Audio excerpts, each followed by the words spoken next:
ఇలా మా పక్కన వాళ్ళని పట్టుకొని మీరు ఐడి కార్డులు అడుగుతుందంటే ఏందన్నట్టు ఇది సోషల్ మీడియా కాలంలో ఉన్నది సార్ ఇది సోషల్ మీడియా కాలంలో ఉన్నది ఆకాష్ బెనర్జీకి ఏ ఐడి కార్డు ఉన్నది ఈరోజు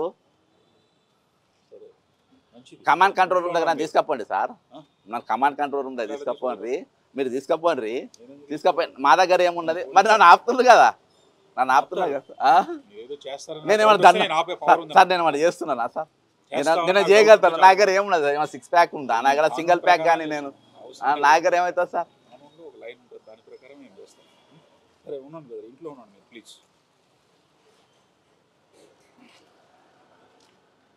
మీరు ఏం మాట్లాడకుండా చేస్తున్నారు మీరు అర్థమైందా సార్ ప్రొవకేటివ్ ఎట్లున్నాయి సార్ ప్రొవకేటివ్ అంటే లా ఏం చెప్తుంది సార్ లా ప్రకారం నేను పని చేయనా సార్ నేను లా ప్రకారం పని చేయనా నేను లా ప్రకారం sir habits sir Bharat Goud అంటోడు బర్త్డే చేసుకున్నాడు హ్యాబిట్స్ పోలీస్ కంప్లైంట్ ఇచ్చిన ఏమని ఇచ్చిన పవన్ కళ్యాణ్ అంటోడు కతానా అనేది డేంజర్ ఆఫ్ నైఫ్ పట్టుకొని ఉన్నాడు ఆయన మీద కేసు పెట్టి ఈయన మీద ఎందుకు కేసు పెట్టి ఆయన సుమోటో కింద కేసు పెట్టి జైలుకు పంపారు ఈయన ఎందుకు పంపలేదు జైలుకు నంబర్ 1 ఎక్కడికి పవన్ కళ్యాణ్ పంపిన జైలుకు కేసు కూడా పెట్టాలి సార్ ఎఫ్ఐఆర్ కూడా పెట్టాలి కేసు హైదరాబాద్లో తలవారు పట్టుకొని తిరుగుతుంటే కేసు పెట్టారు మీరు ఇవాళ లా గురించి మాట్లాడుతున్నారు కానీ లా గురించి నేను మాట్లాడుతున్నా మేము ఇంటనే ఉంటాం సార్ మేము బయటికి పోయి మేము ప్రొవోకేట్ చేస్తామన్నాం కదా మేము ఎప్పుడు జీవితంలో ప్రొవోకేట్ చేయాలి నేను యాజ్ పర్ లా మాట్లాడతా లా లేకుండా నేను మాట్లాడా లా ప్రకారం మీరే డ్యూటీ చేయరు మేము చేస్తాం లా ప్రకారం ఇప్పుడు కూడా మేము మాట వింటున్నాం మేము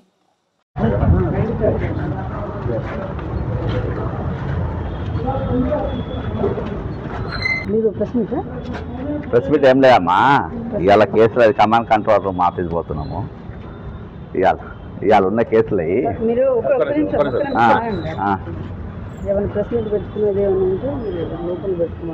ప్రెస్ మీట్లు ఏం లేదమ్మా ఇవాళ మీరు ఇచ్చిన జీవో ఇవాళ సోషల్ మీడియా మీరంటే మీరు కాదు ప్రభుత్వం ఇచ్చిన జీవో ఇవాళ సోషల్ మీడియా గురించి మాట్లాడితే క్రిమినల్ కేసులు పెడతా రౌడీ షీట్లు పెడతా హిస్టరీ షీట్లు పెడతా అన్నారు హిస్టరీ ఎవరికి ఉన్నది చరిత్ర ఎవరికి ఉన్నది నేర చరిత్ర ఎవరికి ఉన్నది 89 కేసులు ఈ రాష్ట్రంలో ఏ ముఖ్యమంత్రి లేనటువంటి క్రిమినల్ కేసులు ఎవరి మీద ఉన్నది ఇవాళ మా చరిత్ర ఏంది మా క్యారెక్టర్ ఏంది అని చెప్పి పెట్టుకుంటున్నాం మా క్యారెక్టర్ చెడ్డది మేము రౌడీ షీట్లు మేము దొంగలం మేము 420 కాలం అయితే మనం జైల్లో పెట్టి బెయిల్ కూడా తీసుకోం మేము అసలు ఇవాళ కేసులు ఎవరికి మీద ఉన్నాయో మేము కమాండ్ కంట్రోల్ రూమ్ ఎందుకంటే అదే పెద్దది కాబట్టి వాళ్ళ ముఖ్యమంత్రి కూడా అందులోనే 6వ ఫ్లోర్లో కూర్చుంటుంది కాబట్టి అసలు మేమేంది ఆయన ఏంది మా మీద కేసులు పెట్టుడేంది ఈరోజు కేసులు ఎవరి మీద పెట్టాలి ఎవరి మీద పెట్టలేరు అని చెప్పేసి అడగనికి అని చెప్పి మేము పోతున్నామమ్మా 89 కేసులు ఉన్నటువంటి క్రిమినల్ చరిత్ర ఉన్నటువంటి వ్యక్తి ఈరోజు ఐడియాలజీ లేనటువంటి వ్యక్తి ఈరోజు తెల్లారు లేస్తే బండ బూతులు మాట్లాడేటటువంటి వ్యక్తి ఈరోజు మేము బూతులు మాట్లాడినామా మేము గలీజు భాష మాట్లాడినామా ఏదైనా ఎవరైనా మెచ్చుకోలేని భాష ఏదైనా మేము మాట్లాడినామా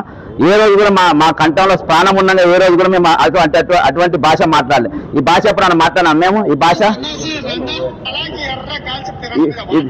ఎప్పుడైనా మాట్లాడినాం మేము ఈ బూతులు ఎప్పుడైనా మాట్లాడినాం మేము ఈ లాంగ్వేజ్ ఎప్పుడైనా మాట్లాడినాం మేము ఎప్పుడైనా మానవుల దగ్గర ఎప్పుడైనా తప్పులు వచ్చినా మేము ఈ మాట్లాడే మొత్తం మీరు తప్పులు మొత్తం మీ దగ్గర పెట్టుకొని మా మీద కేసులు పెడతా అంటారు ఐడియాలజీ మీకు ఉండదు ఐడియాలజీ అంటే సంచులు మోసడాలని మీరే చెప్తారు ఈరోజు ప్రతి దానికి ఈరోజు ఎవిడెన్స్ ఉన్నది ప్రతి దానికి నా దగ్గర ఎవిడెన్స్ ఉన్నది నేను దాన్ని కూడా ఇప్పుడు షూట్ చేసి ప్రతి మీడియాకు నేను పంపిస్తా కానీ ఈరోజు ఎటువంటి తప్పులు చేయనటువంటి వ్యక్తుల మా పైన ఈరోజు బురద తల్లి మీ బురద మీరే రుద్దుకోండి ఈరోజు ఇక్కడ ఎల్బీ స్టేడియంలో బాజాప్తా పవన్ కళ్యాణ్ సినిమా ప్రోగ్రామ్ అయింది అలా కతానా అని జపానీస్ అతి పెద్ద తల్వార్ ఆయన తీసి ఆ తల్వార్ తిప్పుతారు దాన్నే కేసు పెట్టదు అదే ఉప్పల్లో భరత్ గౌడ్ అయినట్టు ఆయన కేక్ కట్ చేస్తే ఆయన మీద కేసులు పెడతారు ఈరోజు హైకోర్టు టికెట్లు పెంచదంటే పెంచారు వీళ్ళు బాజాప్తా ఈరోజు బ్లాక్ అమ్మినట్టే నాకు అనిపిస్తుంది ముఖ్యమంత్రి అనుచరుల దగ్గర నుండి ఈరోజు చేపిస్తా ఉన్నారు దాని గురించి ఎవరు మాట్లాడారు కానీ ఇదేంటి అని ప్రశ్నిస్తే మాత్రం మా మీద కేసులు పెడతారు బయటికి పోనీయారు నిర్బంధిస్తారు ఈరోజు మేము ఏం తప్పు చేసినాం ఈరోజు మేము ఏ పాపం చేసినాం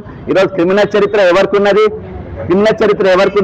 నీ భాష పాండిత్యం ఎవరికి ఉన్నది ఈరోజు తెల్లాలేస్తే బూతులు ఎవరు మాట్లాడతారు ఈరోజు కాబట్టి ఈరోజు అత్యంత దారుణమైన ఏ చరిత్ర ఇంత ఘనహీనమైన చరిత్ర ఈరోజు ఈ రాష్ట్రంలో ఈ భారతదేశంలో ఏ ముఖ్యమంత్రికి లేనటువంటి చరిత్ర తెలంగాణ ముఖ్యమంత్రికి ఉన్నది నువ్వు పెట్టుకొని మా మీద జీవోలు తీస్తావేంటి మీ మీద హిస్టరీ రౌడీ షీట్లు పెడతాం మీ మీద హిస్టరీ రౌడీ షీట్ కాదు గాడి కూడా ఏ షీట్ అయినా పెట్టుకో నువ్వు ఏ షీట్ అయినా పెట్టుకో ఫరక్ పడది కానీ నీ చరిత్ర ఇది ఒరిజినల్ దొంగవు నువ్వు అర్థమైందా నువ్వు రెడ్ హ్యాండ్ దొరికిన దొంగవు నువ్వు అదిగో చూపెడతా ఇవాళ నా కమాండ్ కంట్రోల్ కానీ తీసుకుపోండి, రేవంత్ రెడ్డి బట్టలు కూడా తీసి చౌరస్తా నిలబెడతా. అర్థమైందా? రేవంత్ రెడ్డి బట్టలు కూడా తీసి చౌరస్తా నిలబెడతా. ఇగో ఇది ఎవరబ్బా? రేవంత్ రెడ్డి గారు ఇది ఎవరిది? ఇది ఎవరిది? బక్క చేస్తానా ఇది? ఎవరబ్బా ఇది? ఈ నోట్ల కట్టలతో ఉన్న వ్యక్తి ఎవరబ్బా? ఎవరునా? ఎవరు మాట్లాడుతుండ్రు? అరే ఎవరిది? ఇవాళ జైలు ఎవరు ఉండాలి? నేను ఉండాలా? ఇల్లు ఉన్న వ్యక్తి ఉండాలా? అరే అంట ఈ రోజు తప్పులు నీ ఉన్నాయి, నువ్వు దొరికినావు, ఇన్ని కేసులు ఉన్నటువంటి వ్యక్తి నువ్వు మూసుకొని కూర్చోవాలి. కానీ ప్రశ్నించేటోళ్ళు మేము జైల్లో పెడతా, కేసులు పెడతా, అర్థం ఏంటంటే నా భార్య పిల్లలు బయటికి పోతా అంటే పోలీసులతో గొలుగులు పట్టించుకుంటా అని గాది రోజు. అర్థమైందా? ఈరోజు చట్టం అంటే అందరికి ఒకరే తిరిగా పనిచేయాలి. ఈ రాష్ట్రంలో 2 రకాల చట్టాలు నడుస్తున్నాయి. వివిఐపి చట్టం, వివిఐపి ఒక చట్టం. హైడ్రా ఇల్లు గులగొడుతుంది, గరీబోళ్ళ ఇల్లు కొడుతుంది. అర్థమైందా? రేవంత్ రెడ్డి అన్న ఇల్లు గులగొడుతుంది, తిరుపతి రెడ్డి ఇల్లు గులగొట్టేది. ఎందుకంటే అది ఇంకో చట్టం. ఈరోజు భరత్ గౌడ్ తలవారితో కేక్ కట్ చేస్తే ఆయనకు ఒక చట్టము, ఈరోజు పవన్ కళ్యాణ్కి ఒక చట్టం ఉంటుంది ఇక్కడ. ఈరోజు అర్థమైందా? ఈరోజు ఒక్కొక్కరికి ఒక్కొక్క తీరుగా చట్టం ఈరోజు నడుస్తూ ఉంటాయి. ఈరోజు ఇన్ని కేసులు ఉన్న వ్యక్తి ముఖ్యమంత్రిగా కూర్చుంటాడు. ఏం కేసు లేని వ్యక్తి మా పైన రౌడీ షీట్లు, ఈరోజు హిస్టరీ షీట్లు ఓపెన్ చేస్తామని చెప్పేసి బాగా బెదిరించే పరిస్థితి ఈరోజు వచ్చిందనంటే ఇది దేనికి నిదర్శనం? ఈరోజు అందుకే నా హోంమంత్రి పదవిని దగ్గర పెట్టుకుని దేనికోసం పెట్టుకున్నావు? నేను ఏం చేసినా అడిగేటోళ్ళు లేరు అనుకుంటావా? నేను ఈ రాష్ట్రంలో ఏం చేసినా మమ్మల్ని మాట్లాడేటోళ్ళు లేరు అనుకుంటావా? బరాబర్ అడుగుతాం, బరాబర్ నిలదీస్తాం, బరాబర్ ఇది ఉన్న ప్రజాస్వామ్య దేశం, నియంత్ర దేశం కాదు. ఇది ఆఫ్ఘనిస్తాన్, పాకిస్తాన్ కాదు. This is India. ఇది భారతదేశం. ఇలా సర్వ హక్కులు ప్రతి పౌరునికి ఇక్కడ సర్వ హక్కులు ఉన్నాయి. అర్థమైందా? రైట్ టు స్పీచ్ ఉన్నది. అర్థమైందా? ఆ రైట్ టు స్పీచ్ కింద, రైట్ టు లిబర్టీ కింద మాకు ఈ రాజ్యాంగం ఇచ్చిన హక్కుల కింద మేము ప్రశ్నిస్తాం. ప్రశ్నించిన కేసు పెడతా అంటే ఏందన్నట్టు? మర్యాదగా దీన్ని జీవోని వాపస్ తీసుకోవాలి. మర్యాదగా చెప్తున్నా, అడుక్కునేది గిడుక్కునే రిక్వెస్ట్లు కాదు, మర్యాదగా చెప్పుకున్నా. ఇవాళ నీకంటే పెద్ద పెద్ద తీసుమారు కానలే ఇలా మామూలుగా మూసుకొని కూర్చున్నారు. అన్ని ఎక్కువ మాట్లాడిన వాళ్ళు, నీ అంత పోకడ పోయిన వాళ్ళు మూసుకొని కూర్చున్నారు.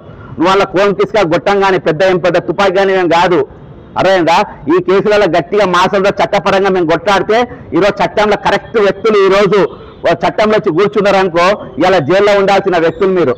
కాబట్టి ఈరోజు ఇవాటికి నెటిజన్లను కానీ, ఈరోజు సోషల్ మీడియాను కానీ, ఈరోజు వాస్తవాలను పూర్తిగా పక్కన పెట్టినటువంటి శాటిలైట్ మీడియాకు ఈరోజు పోటీగా ప్రజల మీడియా ఈరోజు బయటకు వచ్చింది, ప్రజా మీడియా బయటకు వచ్చింది, నెటిజన్లు బయటకు వచ్చిండ్రు. వాళ్ళే మాట్లాడుతున్నారు, వాళ్ళు మాట్లాడే ప్రయత్నం చేస్తున్నారు. వాళ్ళు మాట్లాడే ప్రయత్నం చేస్తూ ఉంటే ఈరోజు తీసుకుపోయి మేము జైల్లో పెడతాం, మిమ్మల్ని మేము బయటకు రాకుండా చేస్తాం, ఊసలు లెక్క పెట్టిస్తాం, రౌడీ షీట్లు పెడతాం.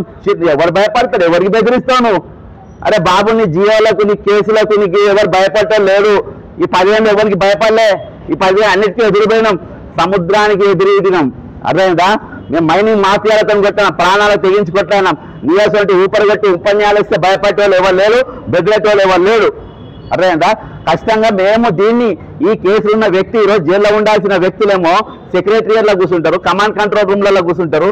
ఈ రోజు మేము ప్రశ్నించిన వ్యక్తులను మేము బహాటంగా దొరలెక్క తిరుగుతున్నాం. మేము మా మీద రౌడీ షీట్లు, హిస్టరీ షీట్లు ఓపెన్ చేస్తారా? ఖబర్దార్.